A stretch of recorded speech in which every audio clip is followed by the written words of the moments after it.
नमस्कार, स्वागत है आप सभी का एक बार फिर से टीसीएस पाठशाला यूट्यूब चैनल पे। हम लोग डेली टॉक्स में करंट अफेयर्स डिस्कस कर रहे हैं और प्रीवियस 2 लेक्चर्स हम लोगों ने डिस्कस किए इम्पोर्टेंट न्यूज़ के बारे में। आज डे 3 है और डेली टॉक्स में करंट अफेयर्स के सेशन में आपका स्वागत है। आज के सेशन में हम लोग जो इम्पोर्टेंट टॉपिक्स हैं जिन पर डिस्कस करना है वो इम्पोर्टेंट टॉपिक्स आपके सामने हैं। एक तो आज हम लोग एक क्यूरेटिव पिटीशन के बारे में पढ़ेंगे, ठीक है। अभी हाल ही में प्रशांत भूषण वाला मुद्दा चल रहा है और इसकी वजह से ये एक न्यूज़ में है।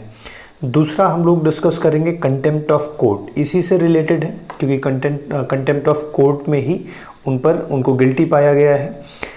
एक और मुद्दा हम लोग डिस्कस करेंगे सतलज यमुना लिंकिंग प्रोजेक्ट के बारे में, क्या इश्यूज़ हैं पंजाब और हरियाणा के बीच में, क्या दिक्कत है, ठीक है। और एक वेरी इंपॉर्टेंट आर्टिकल है वो लिंगराज टेम्पल उड़ीसा में जो है उसके बारे में कुछ इश्यूज़ हैं, अभी हाल ही में न्यूज़ में हैं। तो आज हम लोग एक एक करके सारे लेक्चर्स को देखेंगे, सारे टॉपिक्स को कवर करेंगे और जानेंगे कि कैसे ये एग्ज़ाम्स में ज़रूरी हैं। तो चलिए हम लोग सेशन को आगे स्टार्ट करते हैं। हाँ, हम लोगों ने कल कुछ क्वेश्चंस दिए थे, आज उस क्वेश्चन के आंसर आप देख लीजिए। आईजोस एक मिस्टेक है, JOSH जो यहाँ पे मिक्स्ड है वो SE है, कल आपने देखा होगा। JOSE मतलब journal of solar energy, general on solar energy करके ऐसा था पूरा का पूरा उसका फुल फॉर्म। तो ये आईजोस नाम का एक पत्रिका था, मैंने कहा था इंटरनेशनल प्लेटफॉर्म होगा जिस पे सारे के सारे लोग अपनी जो मेंबर कंट्रीज़ हैं वो पोस्ट कर सकते हैं क्या अपडेट्स और क्या इम्प्रूवमेंट्स या क्या इनोवेशन हो रहा है। तो बी इसका करेक्ट आंसर है, जनरल है, ठीक है, सोलर अलायंस के लिए। दूसरा क्वेश्चन है given below are the names, 4 energy crops के नाम दिए गए हैं और इन एनर्जी क्रॉप्स में से ये पूछा जा रहा है कि कौन सा जो है वो कल्टीवेशन ऑफ एथेनॉल के लिए यूज़ किया जाता है। तो मैं आपको बच्चों बताऊं, एक्चुअली ये जो क्वेश्चन है वो 2010 में आया हुआ था। तो 2010 में जब आया था तो उस समय जो प्रोडक्शन था देखा जाए तो मेज़ का ज़्यादा होता था, इसलिए आंसर भी मेज़ वहाँ पे दिया गया था 2010 के पॉइंट ऑफ व्यू से, सिचुएशन के हिसाब से। हालांकि देखा जाए तो सनफ्लावर को अगर छोड़ें तो सनफ्लावर ऑयल सीड हो जाता है, इससे हम लोग ऑयल बनाते हैं, बाकी 3 के तीनों एथेनॉल में यूज़ होते हैं। अभी अगर करंट सिचुएशन में देखा जाए तो जो जेट्रोफा है, जेट्रोफा देखो यूज़ तो तीनों होते हैं एथेनॉल बनाने के लिए, लेकिन ये जेट्रोफा जो है इस समय वर्तमान में ज़्यादा यूज़ हो रहा है। इवन जेट्रोफा के बारे में आप थोड़ी सी बात और जान लीजिए कि जेट्रोफा एक प्रकार की फसल है जो वेस्ट लैंड जो होते हैं, मतलब एक ऐसे लैंड जो यूज़ से बाहर हैं, जिनमें कुछ उगता नहीं है, अनप्रोडक्टिव है, तो वहाँ पे गवर्नमेंट इनको इंस्ट्रक्ट किया जाता है कि आप जेट्रोफा लगाइए। इससे क्या होगा, वो कल्टीवेशन वहाँ पे चालू हो जाएगा, वहाँ की जो बंजर भूमि है वो फिर से प्रोडक्टिव हो जाएगी। तो जेट्रोफा अभी बहुत ज़्यादा यूज़ किया जाता है, हालांकि यूज़ तो तीनों किए जाते हैं, लेकिन ये क्वेश्चन 2010 में आया था तो तब के कोशिश से आंसर जो था वो मेज़ था, राइट। तो चलिए और हम लोग आगे बढ़ते हैं। ये दोनों आप में से जितने लोगों ने भी आंसर दिए थे लगभग सही थे, कुछ बच्चों ने गलत भी दिए थे, तो आप उसे करेक्ट कर लीजिएगा। आज के लिए कल के टॉपिक से कुछ एक क्वेश्चन है। एक क्वेश्चन दिया गया है कि maximum number of grass, sea grass कहाँ है, कहाँ पाई जाती है। तो 4 ऑप्शन आपके पास दिया गया है। वेमनाड लेक, ठीक है, आप इसकी लोकेशन भी मुझे बताइएगा कहाँ पे है। पुलिकत लेक, ठीक है, चिल्का लेक और कोलेरी लेक। तो चारों के चारों अपने भारत में ही है। कहाँ पे ज़्यादा जो है वो सी ग्रास पाई जाती है, आपको आंसर करना है। PM केयर फंड के बारे में चर्चा हुई थी कल, आपको बताना है ये किस मिनिस्ट्री के अंतर्गत आता है। मिनिस्ट्री ऑफ होम अफेयर्स के अंतर्गत आता है, या मिनिस्ट्री ऑफ सोशल जस्टिस के अंतर्गत आता है, या मिनिस्ट्री ऑफ हेल्थ या PMO के अंतर्गत आता है। तो आप ज़रूर दोनों क्वेश्चन के आंसर ढूंढ करके कमेंट बॉक्स में दीजिएगा। चलिए सेशन के आज करंट अफेयर्स के सेशन को स्टार्ट करते हैं। तो before I start about the session, तो ये न्यूज़पेपर की एक कटिंग है एक थोड़ी सी पैंडेमिक के समय गवर्नमेंट का एक रेस्ट्रिक्शन लगा है किसके, हॉस्पिटल्स के ऊपर, ठीक है। बिहार में प्राइवेट हॉस्पिटल था जिसे सील कर दिया गया ओवर चार्जिंग की वजह से। देखो कुछ लोग पैंडेमिक को भी अपॉर्चुनिटी मान रहे हैं, अवसरवादिता में वो जितना जो क्या कहते हैं, कुछ लोग क्या जो भी कर पा रहे हैं, I am not saying for everyone, because बहुत सारे लोग ऐसे भी हैं, they are helping and they are supporting to the government and they are also supporting to their country as well as citizen as much as they can. But there are some people, some institutions जो इसका अवसर का फ़ायदा उठा रहे हैं। In the same scenario जो है, ये एक न्यूज़ आई है, ओवर चार्जिंग की वजह से जो है बिहार के एक प्राइवेट हॉस्पिटल को बैन कर दिया गया। ठीक ही है, गवर्नमेंट का इनिशिएटिव है, गवर्नमेंट अगर ऐसे स्ट्रिक्ट मेजर्स लेने लगे तो कहीं ना कहीं ये बेनिफिशियल होगा सिटीजन्स के लिए। ठीक है भाई, पेंडेमिक का वही you are taking advantage of it, you should not take advantage ना। ख़राब समय चल रहा है, आप उसमें मदद करनी चाहिए तो आप ज़बरदस्ती ओवर चार्ज कर ले रहे हो, ज़्यादा पैसे ले रहे हो, बेचारा गरीब है, कैसी स्थिति में चल रहा है, इनकम नहीं हो रही है ना। तो इस तरीके से ये एक पॉइंट था, मुझे ठीक लगा, मैंने कहा कि आपसे शेयर कर दिया जाए। चलिए आज का पहला टॉपिक स्टार्ट करते हैं, लिंगराज टेम्पल के बारे में। तो लिंगराज टेम्पल के बारे में जो ज़रूरी बात आपको समझना है, सबसे पहली बात कि ये उड़ीसा में लोकेटेड है, ठीक है। और ये इस समय न्यूज़ में क्यों आया, आइए इस पर डिस्कस करते हैं। तो सबसे पहला पॉइंट है कि वाई इन न्यूज़ में क्यों आया है। तो अभी हाल ही में क्या हुआ, Orissa government has decided to give a face lift to the 11th century Lingaraj temple. ये लिंगराज टेम्पल जो है 11वीं शताब्दी में बना था, लगभग आज से 300-350 साल पहले। तो उस टेम्पल को, उसका जो ओरिजिनल स्ट्रक्चर था उसको फिर से वैसा ही बनाने की बात सरकार ने कहा है, रिकंस्ट्रक्ट करने के लिए मान लीजिए पूरी तरह से उसी शेप में उसको अलाइक जो है बनाने की बात की गई। और ये जो उड़ीसा का लिंगराज टेम्पल है ना, इसमें जो भगवान हैं, डेटी हैं, उन्हें स्वयंभू भी कहा जाता है। स्वयंभू उन्हें कहते हैं जो स्वयं से निकले हों, मतलब सेल्फ ओरिजिनेटेड हो। तो वहाँ की जो शिवलिंग है, मान्यता है कि वो automatically it came out automatically, मतलब किसी ने वहाँ पे जाके डेटी को स्थापित नहीं किया है, वो स्वयंभू है, ऐसा माना जाता है। ठीक है, मैं आपको इसकी लिंगराज टेम्पल की पिक्चर भी दिखा देता हूँ। ये है उसका पिक, तो इस स्ट्रक्चर में है और इसी स्ट्रक्चर में उसको फिर से रेनोवेट करने की बात उड़ीसा सरकार ने करी है। ठीक है, तो हम लोग बात कर रहे थे लिंगराज टेम्पल के बारे में। तो लिंगराज टेम्पल इसी वजह से न्यूज़ में आ गई, उड़ीसा गवर्नमेंट ने जो डिसाइड किया कि उसे फेसलिफ्ट किया जाएगा। अब पॉइंट्स इन न्यूज़ मतलब कौन कौन सी ऐसी बातें हैं जो आपको लिंगराज टेम्पल के बारे में जाननी ज़रूरी हैं। तो वेरी इंपॉर्टेंट टॉक ये है कि effort to create spiritual and ecological ambience. इसका मतलब है कि जो मंदिर आप बना रहे हैं, जो मंदिर को रिकंस्ट्रक्ट करना चाह रहे हैं, वो एक तरीके से एफर्ट है। एफर्ट मतलब प्रयास किया जा रहा है, और किस बात का प्रयास किया जा रहा है कि स्पिरिचुअल जो है वो एक बॉन्डेज बन सके, जो लोगों की आस्था है उसको बनाए रखने के लिए उसको रिकंस्ट्रक्ट किया जा रहा है। और एक चीज़ किया जा रहा है कि वहीं उसी मंदिर के थोड़ी दूर पर एक लेक है, उड़ीसा में ही, बिंदुसागर लेक।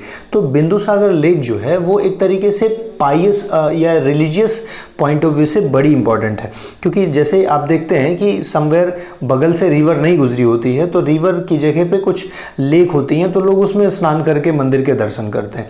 तो in the same pattern Bindusagar lake जो उड़ीसा की है उसका एक रिलीजियस व्यू है, किसके साथ, लिंगराज टेम्पल के साथ। तो गवर्नमेंट प्लान कर रही है कि एकदम फ्री एक्सेस, मतलब barrier free access between temple and Bindusagar lake. तो बिंदुसागर लेक और टेम्पल के बीच में जो उसका स्ट्रक्चर है, मैं आपको इसको इस तरीके से अगर समझाऊं कि मान लीजिए सपोज कि ये एक टेम्पल है और इस टेम्पल से थोड़ी दूर पर देखा जाए तो यहाँ पर अगर कोई एक लेक है, राइट, तो इस टेम्पल से इस लेक तक का कंप्लीट रास्ता बैरियर फ्री करने के लिए कि लोग यहाँ पर स्नान करें and they come to temple and worship.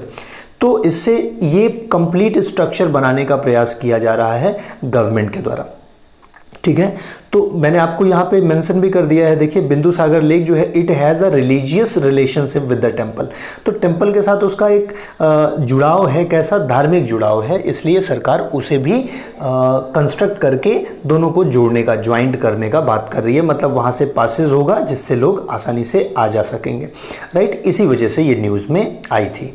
चलिए और आगे चलते हैं। अब इस टेम्पल के बारे में कुछ ज़रूरी बातें आप देखिए, समझिए, important information about the temple. Temple के बारे में कुछ बातें आप समझ लीजिए। उड़ीसा में है, याद रखिएगा, ठीक है। ये 11वीं सेंचुरी में एडी में बनी थी, ठीक है। और ये लॉर्ड शिवा के लिए है, आप लिंगराज से ही समझ पा रहे होंगे, ठीक है। तो ये लॉर्ड शिवा को डेडिकेटेड है और 11वीं सेंचुरी में बनाई गई थी। और ये भुवनेश्वर आपको याद आ रहा है, it is the capital of Orissa. तो भुवनेश्वर का लार्जेस्ट टेम्पल है, सबसे बड़ी वहाँ की टेम्पल है। और ऐसा माना जाता है कि ये जो है बनाई गई थी किसके, सोमवंशी राजा ययाति को कहीं कहीं यजाति भी मिलता है, आप अगर हिस्ट्री में देखेंगे, बट ययाति प्रथम इसके जो किंग हैं उन्हीं के द्वारा बनाई गई थी, ऐसा माना जाता है। समटाइम्स पूछ लिया जाता है लिंगराज मंदिर कहाँ स्थित है और किसने बनवाया था, तो 4 ऑप्शन वहाँ पे गिवन होंगे। तो ययाति जो है it is the correct option. It is believed so that he has built this. और देखिए इसके बारे में इंपॉर्टेंट बात है कि इसका जो टावर है, जो बड़ा सा टेम्पल का टावर है, मैंने आपको कहा था कि आप देख सकते हैं कि इसका ये जो कंप्लीट बड़ा सा टावर है, ये इसकी हाइट कितनी दी गई है, it is 180 feet in height, ठीक है। और ये रेड स्टोन से बना हुआ है, उसके कलर से भी आप देख सकते हैं। और ये it is a classic example of Kalinga style of architecture. अब आपको यहाँ से थोड़ी कलिंग को याद करके अशोक याद आ रहे होंगे, राइट। कलिंगा वार हुआ था, कलिंग कहाँ पे है, उड़ीसा में ही है। और मैं ऐसे ही लोकेशन आपसे बता रहा हूँ ट्रेस करने के लिए। Example of Kalinga style of architecture, उस समय जो आर्किटेक्चर हुआ करते थे वो उसका एक फाइन एग्जाम्पल है। इस मंदिर में 4 सेक्शंस हैं, 4 पार्ट बने हैं। पहला गर्भगृह, गर्भगृह आप समझते हैं, उस जगह को कहा जाता है जहाँ पे डेटी स्थापित होते हैं, जहाँ पे डेटी का प्रतिमा लगी होती है, दैट इज कॉल्ड एज गर्भगृह। यज्ञशाला मतलब यज्ञशाला आप समझिए, तो यज्ञशाला मतलब जहाँ पे आहुति देते हैं, यज्ञ करते हैं, right. So this is called the second part. भोग मंडप मतलब जहाँ पे लोग बैठ करके क्या करते हैं,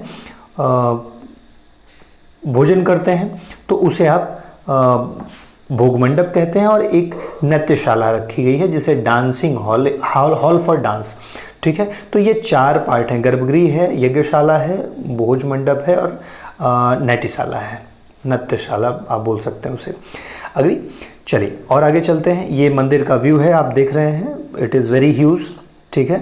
एंड अगर ठीक से रिनोवेट कर दिया जाए तो it would look very beautiful, I hope, ठीक है।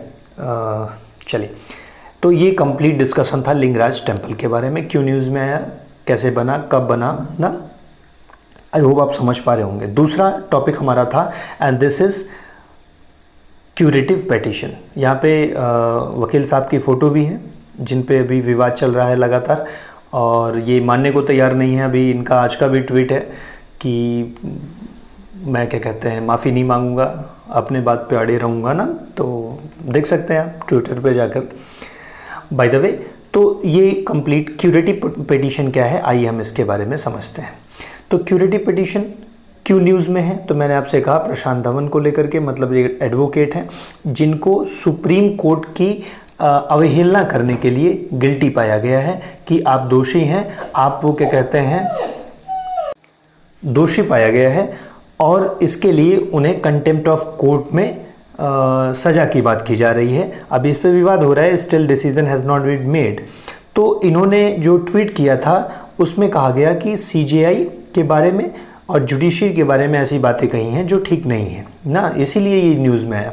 और he has requested to deter punishment, और इन पर जो पनिशमेंट की बात हो रही कंटेम्प्ट ऑफ कोर्ट को लेकर के, तो उन्होंने रिक्वेस्ट किया है कि मुझे समय दिया जाए जब तक कि रिव्यू न कर लिया जाए। इन्होंने रिव्यू पिटीशन डाल दी है सुप्रीम कोर्ट में, पुनरावलोकन याचिका। तो कहा गया कि जब तक रिव्यू पिटीशन पे कोई निर्णय नहीं आता है, ठीक है, तब तक के लिए पनिशमेंट को टाल दिया जाए, डिटर कर दिया जाए। और he also submitted the remedy of curative petition. इसके साथ साथ उन्होंने रिव्यू पिटीशन तो डाली ही है, उन्होंने क्या कहते हैं, क्यूरेटिव पिटीशन भी डाल दी है। क्यूरेटिव पिटीशन होता क्या है, आइए हम आपको समझाते हैं। क्यूरेटिव पिटीशन बेसिकली क्या है कि एक कॉन्सेप्ट है जो इंडिया में ही इवॉल्व हुआ है, सुप्रीम कोर्ट ऑफ इंडिया ने इसे इवॉल्व किया है।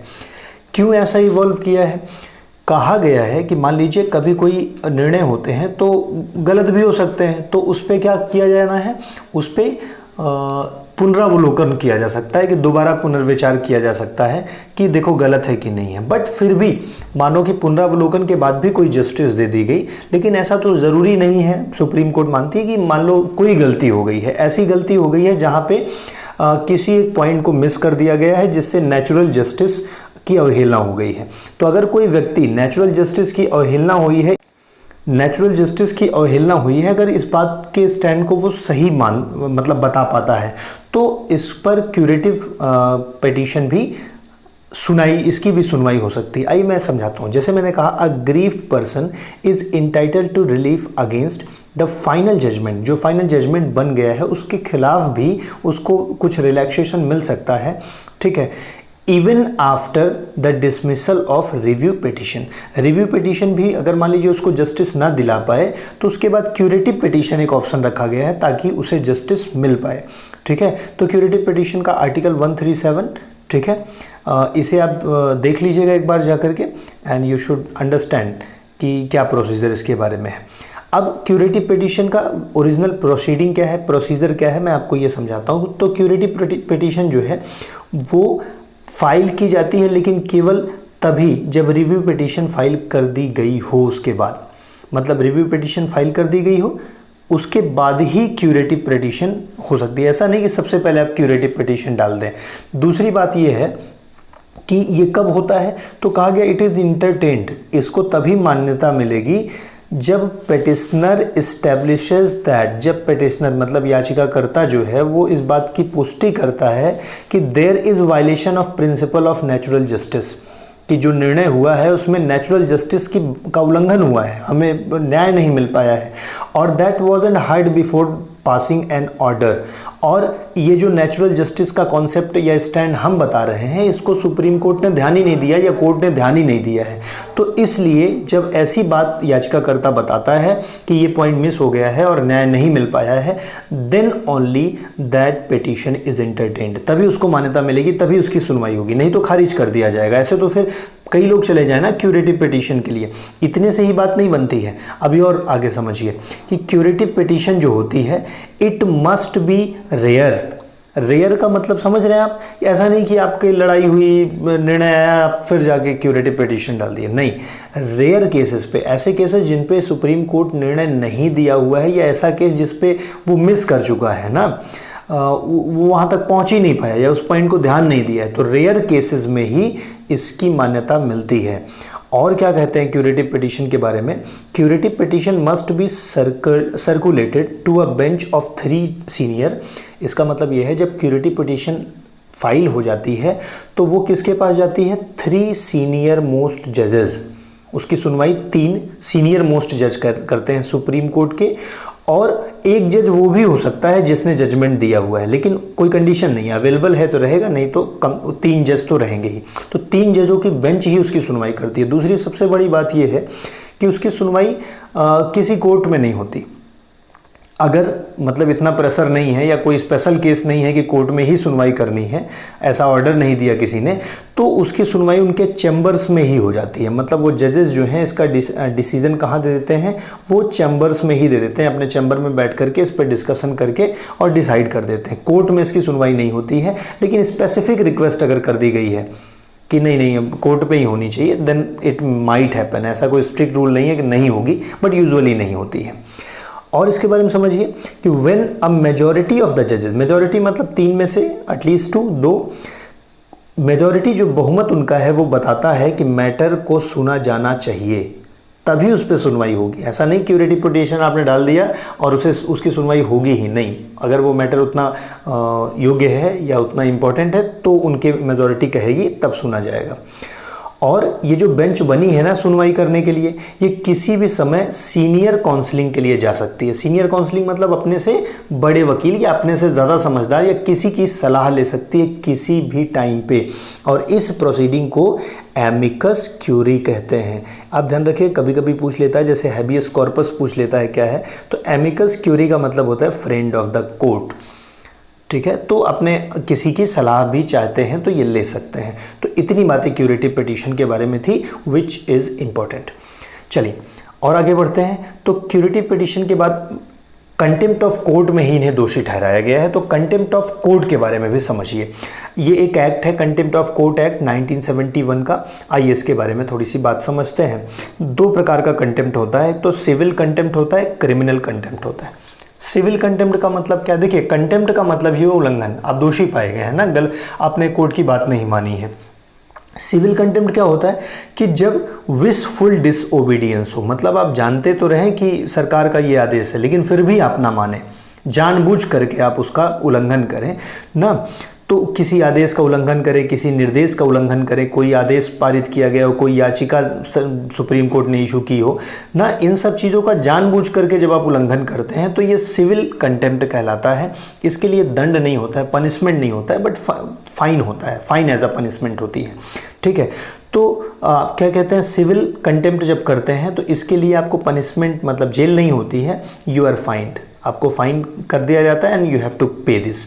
ठीक है, कुछ और जो क्रिमिनल कंटेम्प्ट होता है, जब आप कोर्ट को ना स्कैंडलाइज करना चाहो, कोर्ट को स्कैंडलाइज करने का मतलब आप समझ रहे हो कि जब आप ये कोर्ट को बताना चाहो कि कोर्ट की अथॉरिटी छोटी है, आप बड़े हो, तो कोर्ट की अथॉरिटी को स्कैंडलाइज करना चाहो या lower the authority of any court, या कोर्ट के को अपने से नीचा मानो, छोटा मानो, उसकी बात ही मत मानो, या तो आप इंटरफेयर करो किसमें, प्रोसीडिंग्स, ऑब्स्ट्रक्ट द एडमिनिस्ट्रेशन।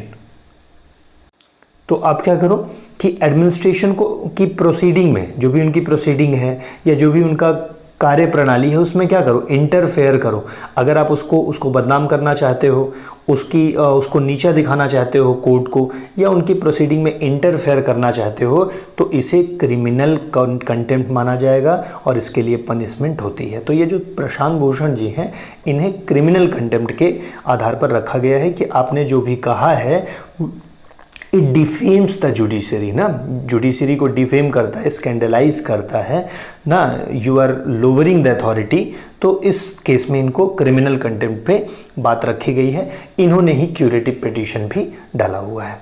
तो आई होप आपको बात समझ में आ गई होगी, क्यूरेटिव पिटीशन क्या है, किस एक्ट के तहत बनी, सिविल कंटेम्प्ट क्या है ना, क्रिमिनल कंटेम्प्ट क्या है। 2 आर्टिकल मैंने आपके लिए लिख रखे हैं, आप इसे अपने घर पे पढ़िएगा और कमेंट बॉक्स में मुझे इनके बारे में कुछ बताइएगा।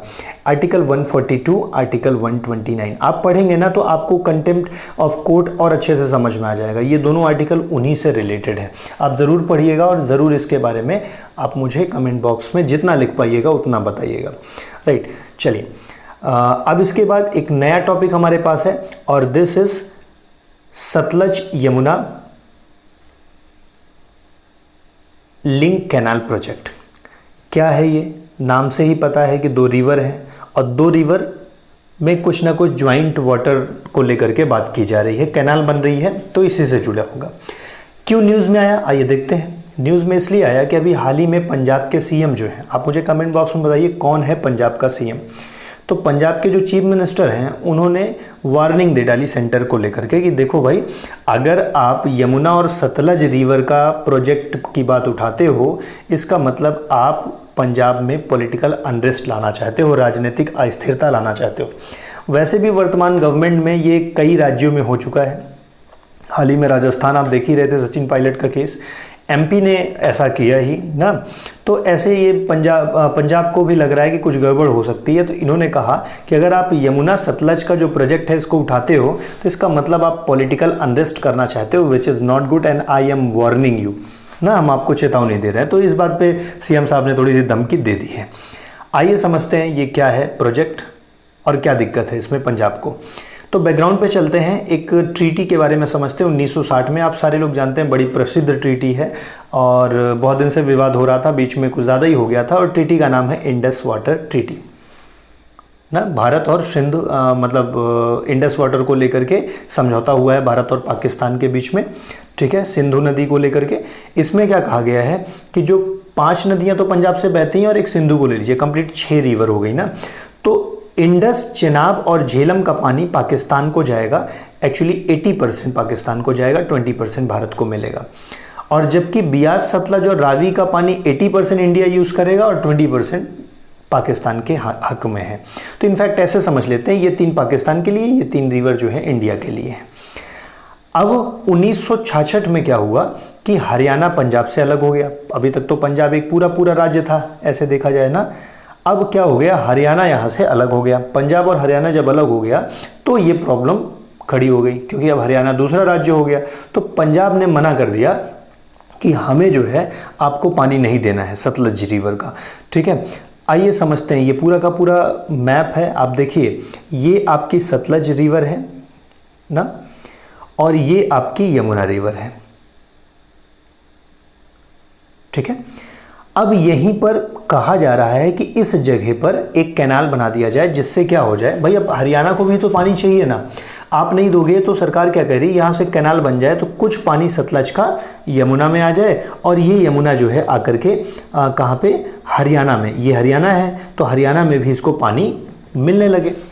इस बात पे पंजाब की जो सरकार है वो राजी नहीं है, उनका कहना है कि हम सतलज का पानी नहीं देंगे, ठीक है। तो अब इसमें ये कंप्लीट बातें मैंने आपको बता ही दी हैं। तो मैंने कहा था for Haryana to get its share, अब हरियाणा को शेयर देना है, तो एक प्रोजेक्ट किया गया सतलज प्लस यमुना का। इसकी प्लानिंग की गई कि चलो सतलज से पानी ले आएंगे, यमुना के माध्यम से पंजाब को, वो हरियाणा को भी मिल जाएगा। लेकिन पंजाब ने क्या कर दिया, रिफ्यूज़ कर दिया। उन्होंने कहा it is against the law, ये तो लॉ के खिलाफ है नदी के, क्योंकि नदी जिस स्टेट में बहती है उसी स्टेट का या कई स्टेटों में बहती है, तो उन स्टेट का, अब हरियाणा में तो नदी जा ही नहीं रही है, ठीक है। देखिए शायद एक मैप और मैंने इसके लिए रख रखा है, ये बेचारा नाराज़ हो जाए। हाँ, तो हरियाणा को पानी मिल नहीं रहा था, तो हरियाणा को पानी नहीं मिल रहा है तो उसे तो पानी चाहिए, तो ये प्रोजेक्ट रखा गया। तो इसलिए पंजाब कहता है कि it is against the law. कैसे अगेंस्ट द लॉ है, थोड़ा समझने की कोशिश करिए। अगर माने लेट्स सपोज कि ये पंजाब का एरिया है ना, ये पंजाब का एरिया है और यहाँ पर ये हरियाणा का एरिया है ना, तो अब हरियाणा को भी तो पानी चाहिए, तो हरियाणा को पानी, अब ये सतलज है तो केवल पंजाब से होके जा रही है ना, तो अब हरियाणा को पानी, पहले तो भाई एक में था तो यहीं से काम हो जाता था, अब हरियाणा इसी के पानी की बात कर रहा है। सेंटर उसके लिए यमुना और सतलज को मिक्स मतलब एक कैनाल, ज्वाइंट कैनाल बनाने की बात कर रहा था। तो ये इशू है हरियाणा और पंजाब में, ठीक है। तो आई होप आपको बात समझ में आई होगी सतलज और यमुना रिवर को लेकर के ना। तो इस तरीके से कंप्लीट हो जाता है हमारा डिस्कशन आज का।